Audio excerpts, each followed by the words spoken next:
Hi and welcome. We're going to take a look at an Ecossaise by Beethoven, and this video is made at the request of John. Let's tuck straight in. We're in the key of E flat major, 2 beats in the bar. Having done a little scale and arpeggio warm-up, specifically for this piece, I think I would want to play my scales in octaves. E flat major.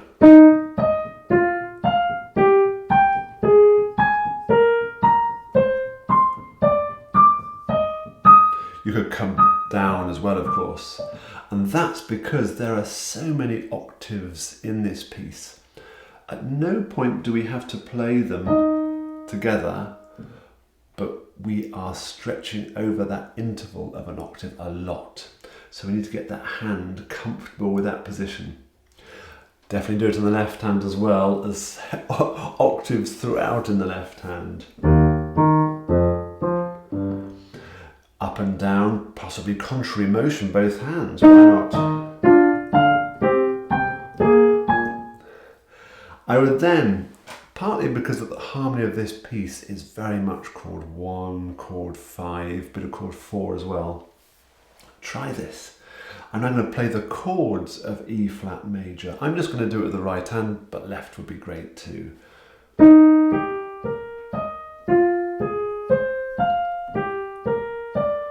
So I'm just moving in parallel up the scale, and I'm thinking of rotating my wrist a little bit, very relaxed hand, weight coming from the thumb over to the 5th finger. I'll run it right through. Need to get my head around the notes of the scale as well.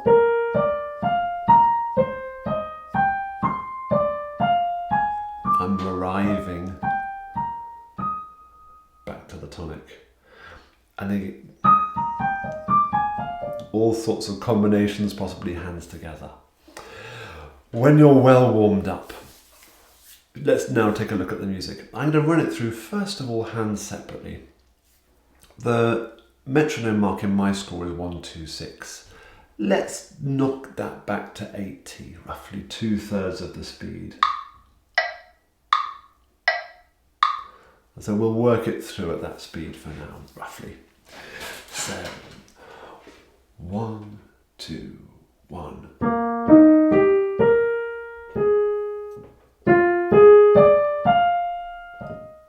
And notice I'm sensing aiming for that B flat, and then just a slight dying away on the A flat, as if it were a little phrase, which it is, isn't it?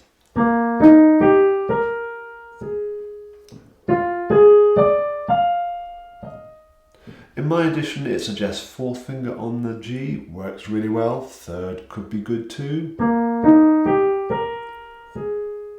But I think 4th on that D is good. Let's carry on. Now these 2 bars now occur at the end of every line. They're 4 times pretty much the same thing. So let's work out our fingering. Would be an option, but there is a suggestion in our ABRSM edition that we get the 4th and the 2nd onto there. And that's because the hand is about to leap further down, so that makes really good sense, I think. Let's go for a line from bar 9.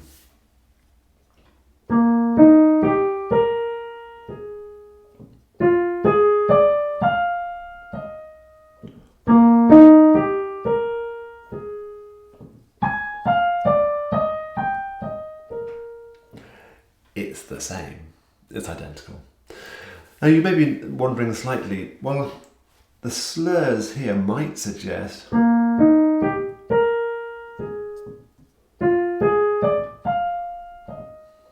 and you're very welcome to do that, but I wouldn't chop it up too much, be a bit cautious.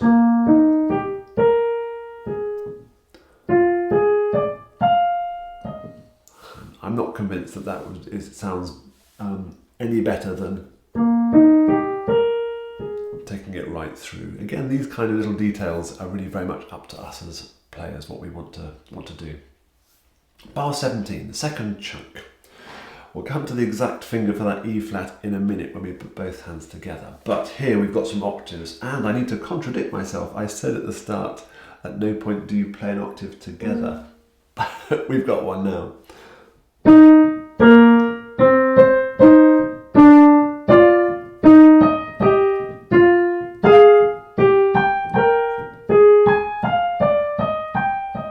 That same ending bit again. And this is more dynamic, isn't it? It's louder, definitely a sense of presence for this bit. I love that sort of swoop up. Let's do the same thing. It was heading up the scale. And then very similar. Più forte, more loud, even more. It's the same, isn't it? But not the left hand.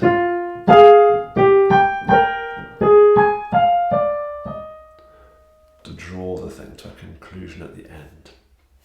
Let's think through the left hand now. As I said at the start, lots and lots of octave work and quite a lot of leaping around. As an addition to playing the scales, you could try playing the chords in octaves as a warm-up. E flat major. Let's try chord 5. Try chord 2. Back to chord 1. That kind of thing, make up your own chords to warm up. Now let's run it through. Piano to start. 1, 2.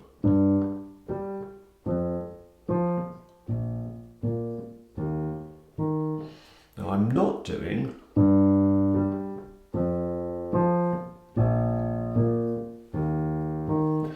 which similar to the conversation we had earlier about those slurs in the music. For me, I like that slightly detached sound of the bass line. If I put them together for a second.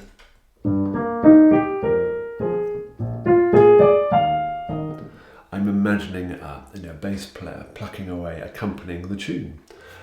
Could you do it legato?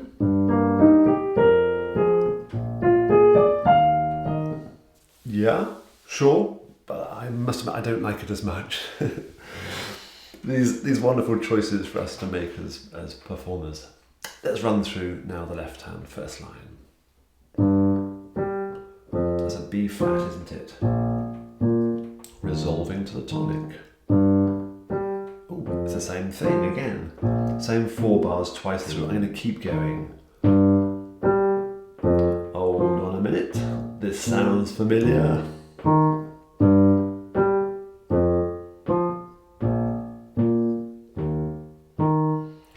So it's clearly a 4-bar thing that he repeats round. You could memorize it, couldn't you? Just play it by heart, then practice it without the music. From bar 17, we go right down into the dungeons of the piano, which is great when you're playing loud. It gives it a real presence, I think. Oh yeah, love that G. Of course, it sounds better on a better piano. If only I had a 6-foot-long grand piano, that would sound even better. But I'm very pleased with my digital piano. Lovely. I'm walking up the scale with a 5-1 cadence at the end. And the next line. Again, some octaves again to contradict what I said at the start.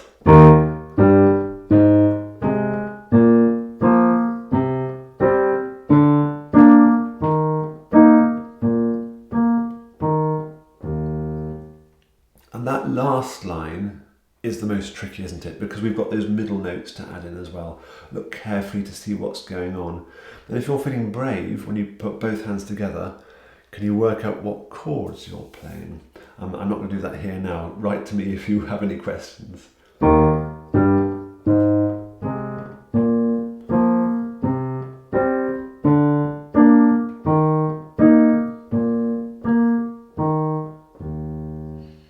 Basically, each bar is a a separate chord, can you work out what they are?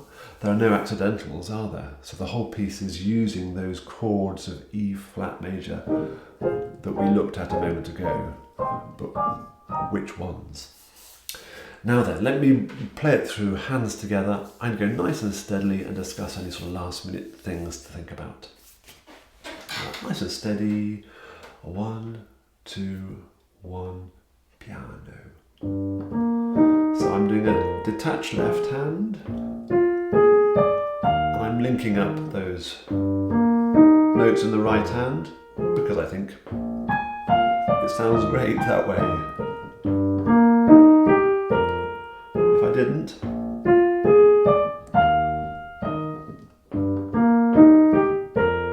it sounds fine too. Your call. Now then, to link up from there to bar 17, you could play the E flat with a thumb in bar 17, and then another leap for the thumb to get down to the B flat. I quite like jumping the second finger. It's the end of a phrase after all, and my logic is that my second finger is then there on the E flat, my thumb is already good to go for the B flat, and I can start that section knowing that my hand's in the right place. So from the 2 bars before,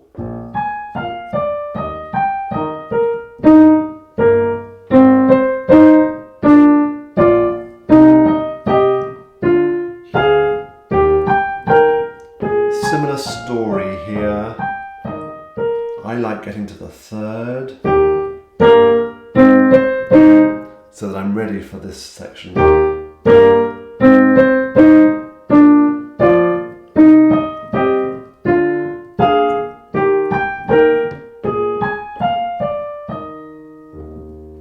And I sense it's not marked, but it's just a subtle sort of, I'm getting to the end of my piece, feel a slight pullback at the end there.